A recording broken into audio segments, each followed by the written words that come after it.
Labukas. Noriu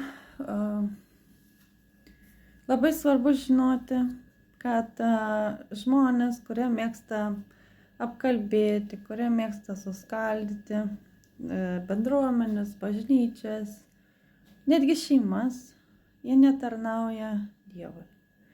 Nes mes žinome, kad tie žmonės, kurie nori,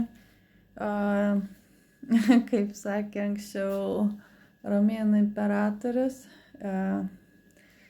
skaldyk ir valdyk, reiškia suskaldai, jeigu tautos nesutarė, jeigu kažkas nesutarė, ar šeimoje, ar valstybė, ar dar kur nesutarė. Jeigu nesutarė, tu jau gali juos valdyti. Ir tas pats yra ta pati psichologija, tas pats principas galioja ir tamsumai.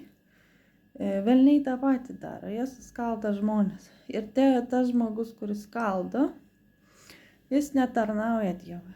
Nes, aišku, tu gali pasakyti, tu gali kritikuoti, jeigu teisinga kritika, bet jeigu tu matai pasakai ir žmonės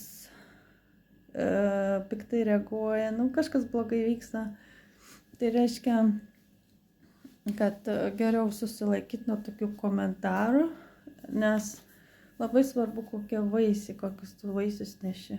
Ar tai bus ramybė, ar tai bus džiaugsmas, ar tai bus santarvė namie. Svarbiausia, kad būtų geri vaisiai. Ir aš įkelsiu Biblijos eilutę, pagrįsti savo žodžius. Thank you. Ačiū. Iki greito.